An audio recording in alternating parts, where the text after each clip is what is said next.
கிறிஸ்துவுக்குள் பிரியமானவர்களே, கர்த்தராகிய இயேசு கிறிஸ்துவின் நாமத்தினால் உங்கள் அனைவருக்கும் என் அன்பின் வாழ்த்துதலை தெரியப்படுத்துகிறேன். கர்த்தர் இன்று உங்களுக்காக கொடுக்கும் ஆசீர்வாத வசனம் உபாகமம் 15வது அதிகாரம் 10வது வசனம். அவனுக்கு தாராளமாய் கொடுப்பாயாக, அவனுக்கு கொடுக்கும் போது உன் இருதயம் விசனப்படாதிருப்பதாக.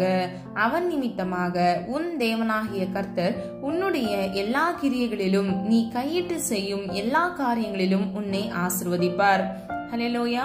பிரியமானவர்களே, இதில் நம்ம 3 காரியங்களை நம்ம பார்க்கிறோம். முதலாவது, அவனுக்கு தாராளமாய் என்றால் அந்நியருக்கு, அதாவது பிறருக்கு, பரிசுத்தவான்களுக்கு நாம் தாராளமாய் கொடுக்க வேண்டும். இரண்டாவதாக, அவனுக்கு கொடுக்கும் போது உன் இருதயம் விசனப்படாதிருப்பதாக. பிரியமானவர்களே, முழு மனதோடு நாம் பிறருக்கு உதவி செய்கிறவர்களாய் இருக்க வேண்டும். இதுவே கர்த்தராகிய தேவனுடைய சித்தமாக இருக்கிறது. மூன்றாவது பாருங்க, அவன் நிமித்தமாக உன் தேவனாகிய கர்த்தர் உன்னுடைய எல்லா கிரியைகளிலும், ஹல்லேலூயா, நீங்க செய்யற ஒவ்வொரு காரியங்களிலும் கர்த்தர் உங்களை ஆசீர்வதிப்பார். அது மாத்திரமல்ல, நீ கையிட்டு செய்யும் எல்லா காரியங்களிலும் உன்னை ஆசீர்வதிப்பார். பிரியமானவர்களே, நீங்க கிரியை செய்கிற காரியங்களையும் கர்த்தர் ஆசீர்வதிப்பார். நீங்க போகிற இடத்தில் கர்த்தர் உங்களை ஆசீர்வதிப்பார். அது மாத்திரமல்ல, உங்கள் கையின் நிமித்தமாக நீங்க செய்யற பிசினஸா இருக்கலாம், இல்லனா உங்க வீட்டு காரியங்களா இருக்கலாம், பொருள்கள் நிமித்தமாக கூட கர்த்தர் உங்களை, நீங்கள் கையிட்டு செய்கிற காரியங்களில் கர்த்தர் உங்களை ஆசீர்வதிப்பார். ஹல்லேலூயா. பிரியமானவர்களே, முதலாவது சொன்னது போல தாராளமாய் கொடுப்பாயாக.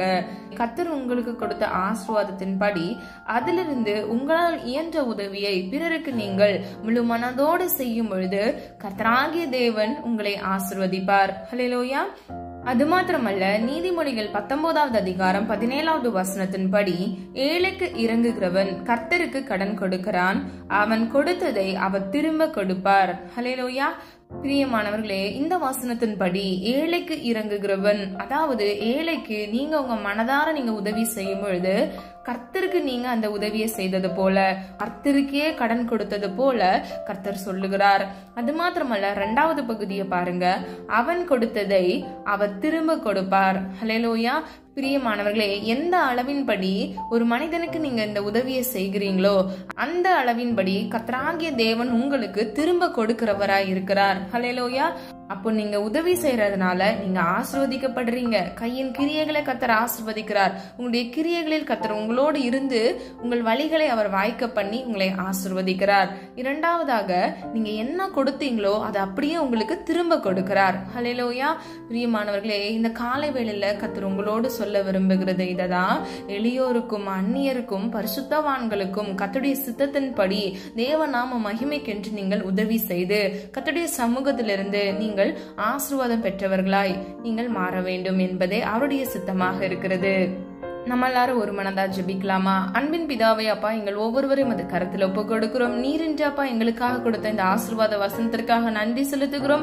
எளியவருக்கு அப்பா உதவி செய்யும் பொழுது, திக்கற்றவர்களுக்கு உதவி செய்யும் பொழுது கர்த்தர் ஆண்டவரே அதை அங்கீகரித்து நீர் எங்களுக்கு அப்பா ஆசீர்வாதத்தை கட்டளையிடுகிறீர். அதற்காக நன்றி செலுத்துகிறோம்.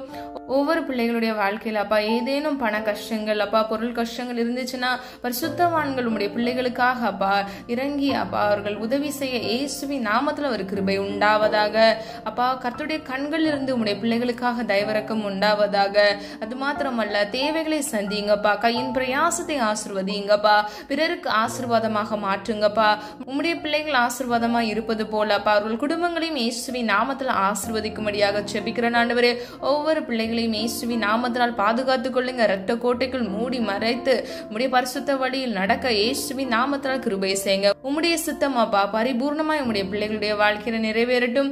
அது மாத்திரமல்ல, தீங்கொன்று மணுகாதபடி தீமையிலிருந்து விலக்கி உடைய பிள்ளைகளை இயேசுவின் ரத்த கோட்டைக்குள் மூடி மறைத்து பாதுகாத்துக் கொள்ளுங்க. நீதிமானாய் வாழ கிருபை செய்யுங்க.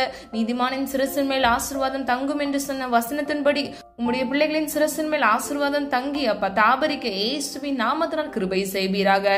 கையின் பிரயாசத்தை நீர் ஆசீர்வதித்து விட்டீர், அதற்காக நன்றி செலுத்துகிறோம். கையின் கிரியைகளை நீர் ஆசீர்வதிக்க போகிறீர், அதற்காக நன்றி செலுத்துகிறோம் ஆண்டவரே.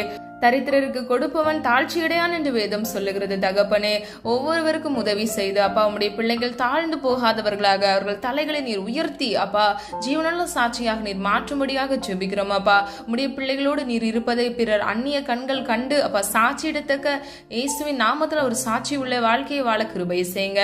பிள்ளைகளுடைய வாழ்க்கையில் இருக்கக்கூடிய முன்னேற்றத்தின் தடைகளை இயேசுவின் நாமத்தினால் மாற்றி ஜெய கம்பீரமான தேவன் உம்முடைய பிள்ளைகளுக்கு ஜெயத்தை இயேசுவின் நாமத்தினால் கட்டளையிடும்படியாய் செபிக்கிறேன். ஒவ்வொரு பிள்ளைகளையும் பேர் பெயரை ஆசீர்வதிக்கும்படியாய் செபிக்கிறேன். தாழ்த்துகிறேன், வெறுமையாக்குகிறோம். ஜெபித்த ஒவ்வொரு ஜெபங்களுக்கும் நீர் ஆமென்று நீர் பதில் கொடுத்து விட்டீர். அதற்காக நன்றி செலுத்துகிறோம். உம்முடைய நாம மாத்திரம் மகிமைப்படுவதாக. மீட்பர் இயேசு கிறிஸ்துவின் மூலம் ஜெபிக்கிறோம் ஜீவனுள்ள நல்ல பிதாவே, ஆமீன். பிரியமானவர்களே, இந்த வீடியோ உங்களுக்கு பிடிச்சிருந்துச்சுன்னா லைக் பண்ணுங்க, சப்ஸ்கிரைப் பண்ணுங்க மற்றும் பெல் ஐகான் கிளிக் பண்ணுங்க. God bless you.